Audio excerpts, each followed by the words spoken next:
While media focus in the job market has been on the minimum wage debate, this presentation attempts to pivot the conversation towards the real pay dilemma. In the media, we are bombarded with the struggle American workers are facing due to a low minimum wage, with the argument for increasing the minimum wage being that entry and early level jobs need to pay more to allow people to better meet their financial obligations. My intent is not to condone nor dispute these points. Rather, I think we're giving priority to the wrong question. When you look at employee earnings, they naturally trend upward until we hit our pre-retirement years. Basically, more experience and job responsibility equals greater wages. When you look at everyone earning at or below minimum wage, as broken out by age group, you see that retirees and those in their high school and college age years make up 51% of people earning minimum wage.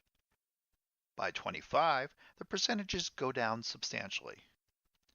Admittedly, 49% in primary wage earning years is a large percentage. But what number is this a percentage of? We need to understand what percent of the working population truly earns minimum wage.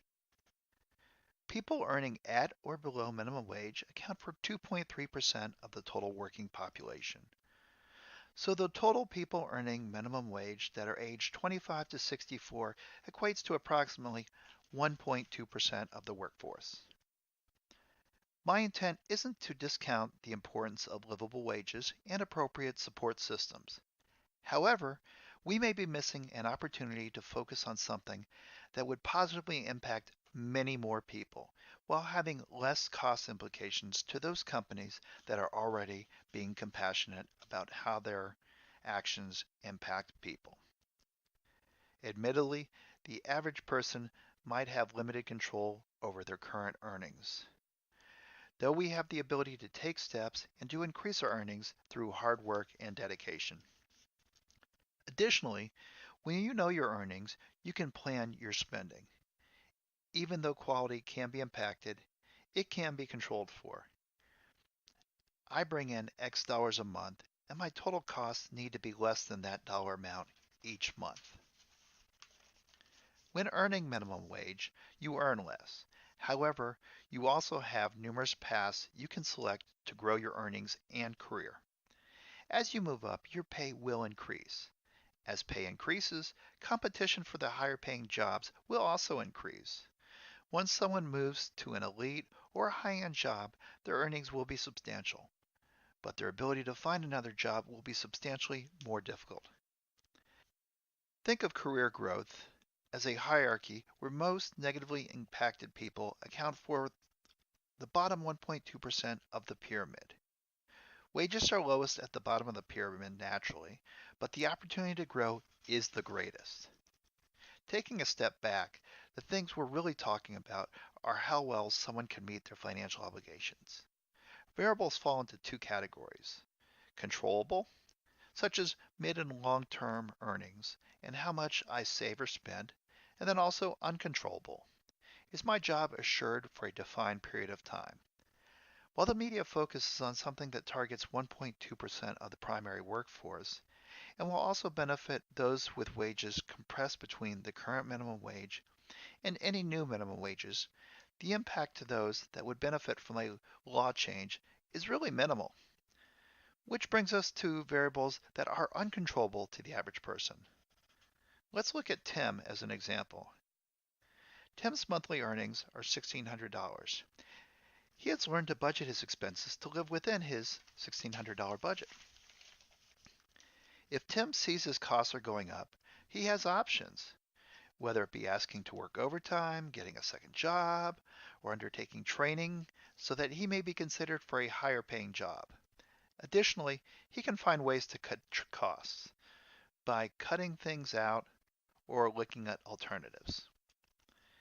The minimum wage discussion may directly or indirectly increase Tim's wages, but this only addresses factors that Tim can control. The true focus should be what on Tim can't control. In the employment relationship, The employer usually has the most leverage. Let's say Tim shows up to work one day, gets laid off, and is provided no severance. While Tim can search for another job, take action to cut some costs. The time it may take to adjust to lost paychecks will likely put him in a financial bind. Leases and other contract that Tim has already agreed to will require him to make payment, even if he does not have a job. This creates a financial nightmare. Tim or others in his situation will likely get to a point where they don't have the savings to pay their regularly committed costs. Government offers unemployment, sure, but that only provides minor relief. A solution to consider is requiring companies to pay severance when they initiate the termination of an employee. While I'm only trying to jumpstart the conversation, a payout formula could be created based on tenure and wages, much like many companies do now. While this sounds expensive, it trains companies to be responsible in managing their headcount. Proper management ensures minimal impact. Employers already paying fair severance packages as a normal business practice would feel little, if no additional impact. In Rise Smart's 2019 Guide to Severance and Workplace Transition, they found that 44% of all companies that responded to the survey now offer some form of severance benefits to all employees.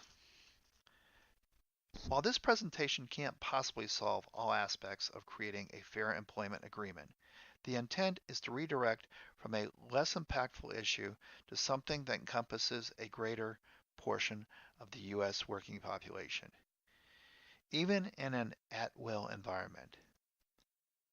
Thank you for viewing this presentation, brought to you by Greg at compensationguru.us.